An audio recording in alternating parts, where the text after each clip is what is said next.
Hey guys, if you enjoyed the videos on this channel, be sure to check out my second channel as well for funny videos and highlights. The link will be in the description. Orcs are one of the most badass races in Warcraft. They love the thrill of combat, use their emotions and rage to enhance their skills, and relish in the possibility of meeting an honorable death in the battlefield.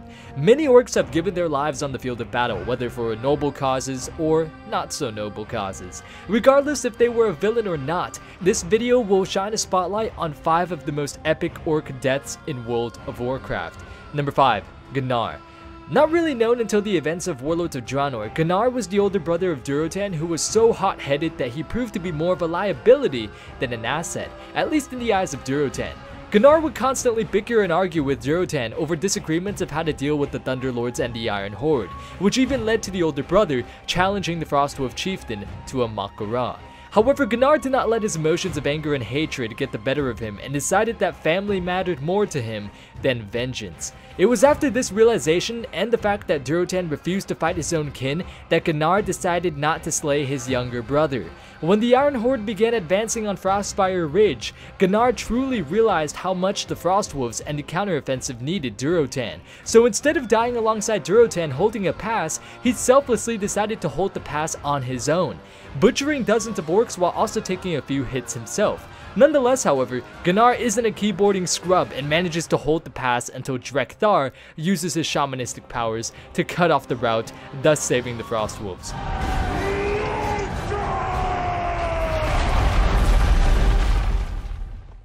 Number 4. Dranosh Saurfang. Dranosh is the son to Varrock and nephew to Broxigar, and one of the most underrated orcs in World of Warcraft. It's unfortunate to see him gone so soon because things could have turned out so damn differently had he been alive. Dranosh was very much like his father, a strong and courageous warrior who inspired his troops, yet a warrior that also did not let rage and hatred get the better of him. When the war in Northrend was occurring, Dranosh was put in command of a horde encampment near Angrithar the Wrathgate, right next to an alliance encampment under the command of High Lord Bolvar Fordragon. Despite past orc and alliance relationships, however, both leaders kept the peace and even fought side by side with each other against the undead scourge at Angrithar. When the Lich King emerged from the gates, Dranosh charged death itself.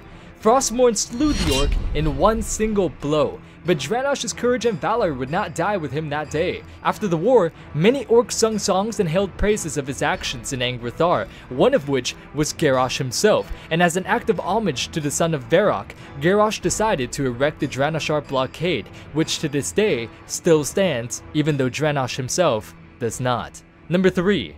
Nazgrim. Nazgrim was also an extremely honorable orc that Horde players have came to know and love and grow with throughout the expansions. Nazgrim was so bound to his code of honor and duty that unfortunately it was that very reason which caused him to die in the end. Now, as stated before, Nazgrim has been with us for quite a while. In Wrath of the Lich King, he was a sergeant stationed at Grizzly Hills, and in the Cataclysm, he was also present within the Vashj'ir questline. In Mists of Pandaria, Nazgrim was promoted to the rank of general and was tasked by Garrosh to lead the outer defense of Orgrimmar against the Alliance invasion and Horde rebellion.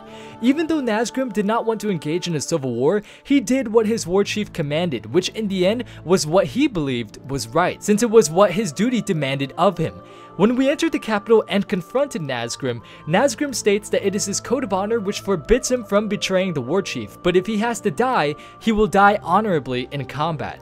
When we do beat him in the fight, he tells us that he was glad that we were the ones to have slain him, and hopes that our strength leads the Horde into a new golden era. Now, Nazgrim is a knight of undeath and takes out his rage and lust for battle against the Burning Legion.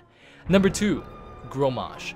Grommash Hellscream, father to Garrosh Hellscream, was the first orc who drank of the blood of Manaroth, which would soon cause damnation upon his people.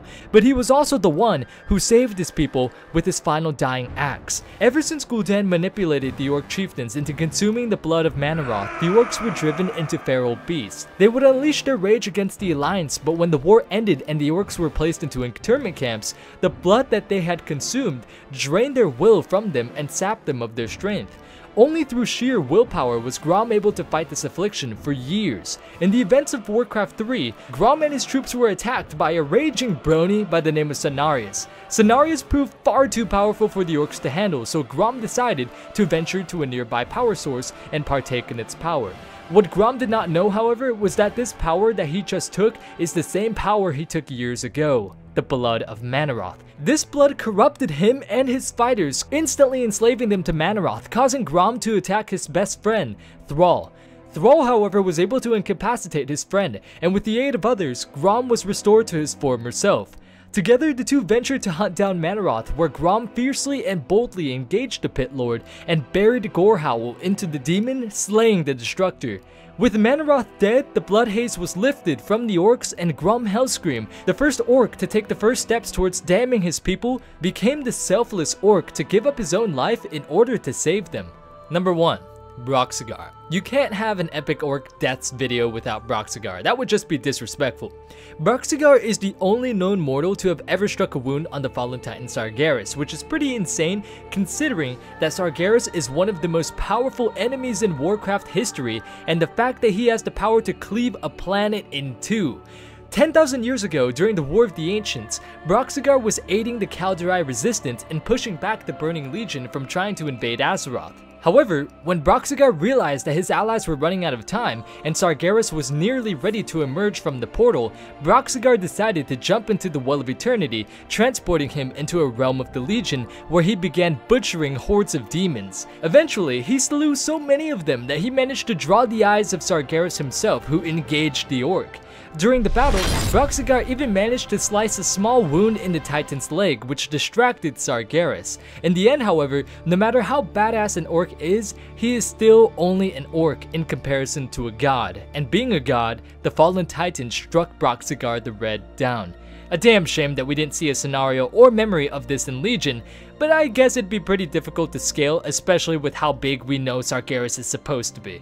Thanks so much for watching this video, guys. Be sure to subscribe and hit the notification bell for more videos like this in the future, and until next time, I will see you all later.